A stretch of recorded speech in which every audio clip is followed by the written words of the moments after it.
Okay, so this is our advanced reading.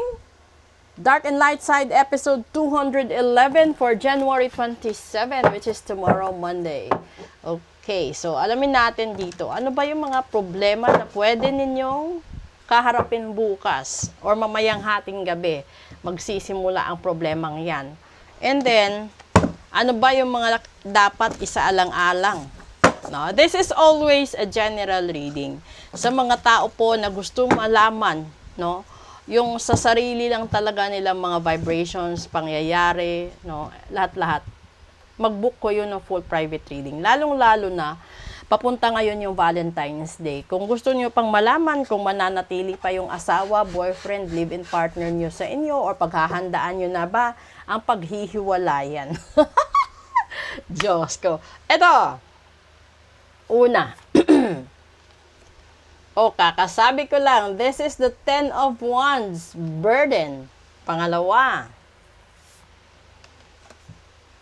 the King of Swords. O, di ba? May lalaki agad. And, ito na, may kulam na mangyayari at barang. Ala? So, ibig sabihin yan, no? Doon sa mga problemang naidulot or nagawa ninyo sa ibang tao or lalong-lalo na sa specific person. No? Halimbawa, may isang tao kang minahal. Tapos, inabuso mo, sinaktan mo. At humantong siya sa desisyon na hiwalayan ka, layuan ka.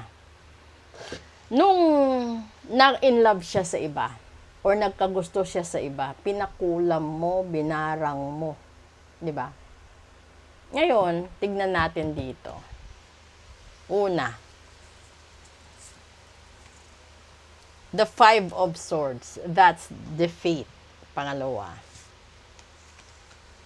The 2 of Wands. Talagang dalawa. And the last one. Lumabas yung 10 of Wands ulit. Which is the first one and the last one dito. So, ibig sabihin, ang punot dulo ng problema ay ikaw. So, ngayon, dito sinasabi, wala itong specific na gender ha, kasi lahat ng manonood natin, posible may babae, lalaki, straight, meron pang LGBT community. Ngayon, dito ko explain sa inyo lahat yan. Sa sitwasyon na ito, may mga problema at suliranin sa buhay. So, ang daming factors kung bakit nag-aaway ang isang magkasintahan, mag-asawa, magka-live-in. No? Ito ay dahil sa isang tao, kasi minsan, alam niyo yung experience na nakatagpo kayo ng isang tao na nakikipagrelasyon sa inyo maliban sa mahal kayo, kundi yung ini-expect niya is respeto tsaka honesty. Maging totoo ka. So, ngayon, nung nahuli niya, ganito na pala kadami yung problema. Maraming option eh. Siraan mo, pakulam mo, pabarang mo, isinumpa mo. Pero dito sa dulo, lumabas ikaw pa rin ang talo. Kahit makipag-argumento ka, ikaw ang talo kasi dalawa sila sa buhay mo. Kaya din naging pabigat or mabigat ang buhay mo at nagkaroon ka ng maraming suliranin dahil nga dalawa sila. At lumalabas eh. Kaya sinasabi dito ngayon, ito yung bunga. Kung naaalala nyo, di ba yung 25th kahapon na alignment ng 7 planets natin. Ito na yon. Lalabas ang katotohanan at malalaman din ninyo kung desidido kayo na kung sino yung nagpabarang, nagpakulam, nagpasumpa or gayuma, malalaman nyo ito. Kung ipapareading nyo, ipapa-cleansing nyo, ipaparitual ninyo, matatanggal. At kung ayaw ninyo na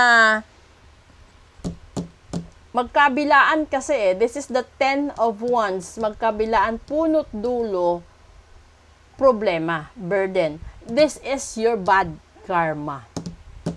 Ibig sabihin, isang full cycle ng karma, problema ka, punot dulo. So, simula kagabi, pagkatapos ng 25, hanggang sa katapusan ng taon, hanggang sa susunod na taon, at sa mga susunod pang taon, magkakaroon ka ng problema over and over again na magiging pabigat sa buhay mo.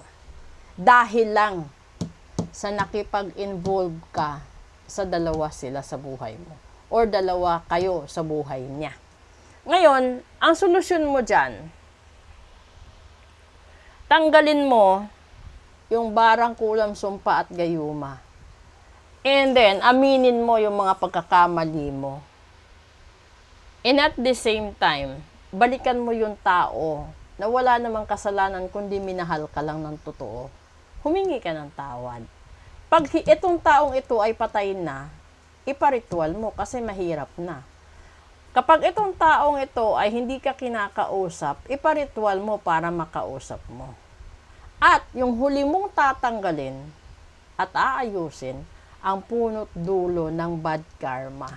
Kasi lahat yan, problema mo. So, hindi ka po pwede na tatanggalin mo lang yung barang kulam, sumpa at gayuma, hindi. Kasi maraming tao kang nasaktan, marami kang taong na-bypass, at higit sa lahat, yung katotohanan pa sa taong tunay at wagas na nagmahal sa'yo. So, ang dami mong aayusin para itong buong bahay ng kalat, loob at labas. 'Di ba? So, yan yung pinakamagandang example kung paano mo aayusin ang sarili mong buhay kapag idinaan mo ito sa ritual. May mga bagay kang tatanggalin, may mga bagay kang ititira, at may mga bagay ka rin na lalagyan ng patches, Yung iba lalagyan mo ng lock, yung iba lalagyan mo ng pampakinis, pampaganda, pampabango. Ito yung ritual, ganito tumakbo ang ritual. So, kung hindi man ini-explain sa inyo ng ibang tao kung anong ibig sabihin ng ritual at paano ginagawa ang ritual, ang tunay at totoo at lehitimong ritual, ganito. Ganito yun.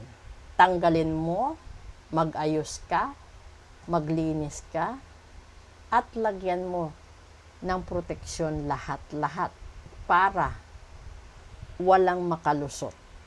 'Di ba? And isa pa doon, matuto ka tumanggap ng pagkatalo, pagkukulang, pagkakamali, at matured enough ka rin para mag-decide na magbago. Kasi kailangan mong balikan yung taong nagmahal sa'yo ng totoo. Kailangan mong makausap yon. Huwag kang umasa na patatawarin ka agad, yayakapin ka kaagad. Ang mahalaga, nakausap mo. Dahil kahit ilang beses mong iparitual yan, kung hindi talaga aalis yung sakit sa puso't isipan niya, buong buhay mo, problema. Okay?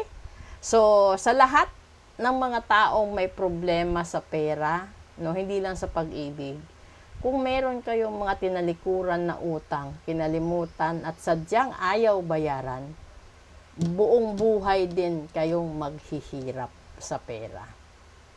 Okay? So, proceed tayo sa Real Talk 101. Maraming salamat po.